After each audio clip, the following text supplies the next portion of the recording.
Om Sri Sai Ram. Welcome to Vedanta Bhakti Pravachanam channel. We are looking into Sai Satcharitra, chapter number 18 and 19. Up to part 2, we have read about the stories which are related to Baba's sayings. Hemad Pant was blessed by learning the stories from the Shyama. After that, Baba has told to Hemad Pant about the way how he teaches to the people or his disciples. Now, Baba's advice regarding our behavior in this chapter, the writer is describing. Let us see. The following words of Baba are a general and welfare invaluable. If they are kept in mind and acted upon, they will always do you good. Unless there is some relation or connection, nobody goes anywhere. If a man or creatures come to you, do not discourteously drive them away, but receive them well and treat them with due respect. Sri Hari will be certainly pleased if you give water to the thirsty, bread to the hungry, clothes to the naked, and your veranda to strangers for resting. If anybody wants any money from you and you are not inclined to give, don't give, but do not bark at him like a dog. Let anybody speak hundreds of things against you. Do not resent by giving a bitter reply. If you tolerate such things, you will certainly be happy. Let the world go topsy-turvy. You remain where you are. Standing in your own place, look on calmly at the show of all things passing before you. Demolish the wall of difference that separates you from me. And then the road of our meeting will be clear and open. The sense of differentiation as a I and thou is the barrier that keeps away the disciple from his master, and unless that is destroyed, the state of union is not possible. Allah Malik, God is the sole proprietor. Nobody else is our protector. His method of work is extraordinary, invaluable, and incredible. His will be done. He will show us the way and satisfy our heart's desire. It is an account of Rinanabandh that we have come together. Let us love and serve each other and be happy. He who attains the supreme goal of life is immortal and happy. All others merely exist, live so long as they breathe. It is interesting to note how Sai Baba encouraged good thoughts. We have to surrender ourselves completely to him and when with love and devotion, and then you will see how he helps you throughout. Some saint has said that when you got a good thought immediately after awakening from sleep, and if you develop the same afterward during the day, your intellect will be unfolded and your mind will attain calmness. Hemad wanted to try this. One Wednesday night before going to bed, he thought, tomorrow is Thursday, an auspicious day, and the place Shirdi is holy, so let me pass the holy day in remembering and celebration of Ram Nam. And then he slept off. Next morning when he got up, he remembered without any effort the name of Ram and was much pleased. After finishing his morning duties, he went to see Baba with flowers. When he left Dikshit Vada and passing by Bhuti Vada, he heard a beautiful song that was being sung nicely by Aurangabadkar in the masjid before Baba. The song was Guru Krupanjan Payo Mere Bhai by Eknath, in which he says that he got Kulriyam in the form of Guru's grace, which opened his vision and made him see Ram in and out, in sleep, dream and waking, straight and everywhere. There were so many songs, but why was this song particularly chosen by Aurangabadkar, a devotee of Baba? In this, not a curious consonants arranged by Baba amplify the determination of Hemad to sing unceasingly Ramanam during the day. All saints agree the less stress upon the efficacy or uttering Ram's name in fulfilling the ambitions of bhaktas and in protecting and saving the form of calamities. Sai Baba required no special place or any special time for giving instructions whenever any occasion demanded.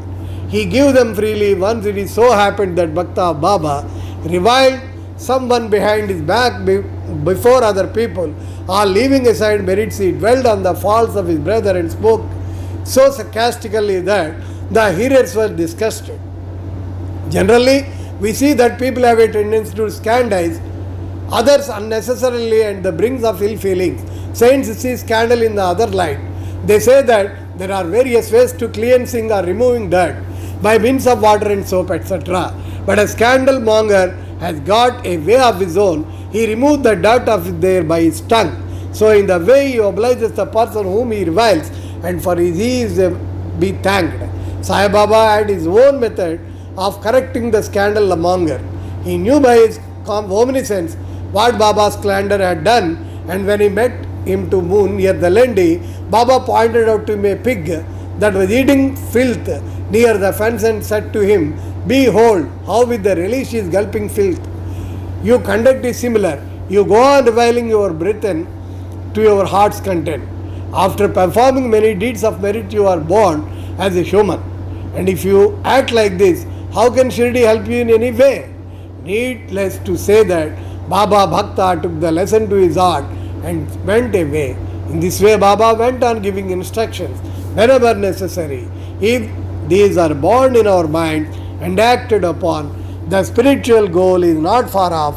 There is a proverb who says, "If there be by hurry, he will feed me in my cart." This proverb is only true in respect of food and clothing. But if anyone believing this sits idle and does nothing on spiritual matters, he will be rained on this to exert himself to his utmost of attaining self-realization. The more he endeavors, the better for him. Baba said that he was omnipresent, transcending land, air, world, light and heaven, and that he was not localized. To remove the misunderstanding of those who thought that Baba was only his body, the cubits and half length, he incarnated himself in this form, and if any devotee meditated on him day and night with complete self-surrender, he experienced a complete union with him, like sweetness and sugar, waves and sea, eye and sight. He gave wants to get rid of the cycle of birth and death, should lead a righteous life with his mind calm and composed. He should not speak harshly to anyone, so to hurt him. He should always engage himself to good actions, should do his duties and surrender himself, heart and soul, to him. He need not be afraid anything. He who trusts him entirely, hears and expounds his leelas and does not think of anything else, is sure to attain self-realization. Baba asked many to remember his name to surrender to him, but to those who wanted to know why they were, he advised Shravan and Manan to come. He advised remembering God's name to others, hearing his leelas to worship of his feet or others, reading and studying Achyatma Ramayana, Dhyaneswari and other sacred scriptures. Some he made sit near his feet, some he sent to Khandoba's temple, and some he advised a repetition of the 1,000 names of Vishnu, and some the study of Chanda Yoga, Upanishad and Gita. There was neither any limit nor any restriction to his instructions. He gave in person or by vision and dreams. To someone addicted to drink, he appeared in his dream, sat on his chest, pressed it in, left him drink. Him after he gave promise not to touch liquor anymore. To some he explained some mantras like Guru Brahma in dreams. To some devotee he was practicing Hatha Yoga. He sent word that they should leave off Hatha Yoga practices, sit quiet and wait. It is impossible to describe all his ways and methods in ordinary worldly dealings. He set examples by his actions, one of which is given below. One day at noon, Baba came near Radhakrishna Mai's house and said, "Bring me a ladder."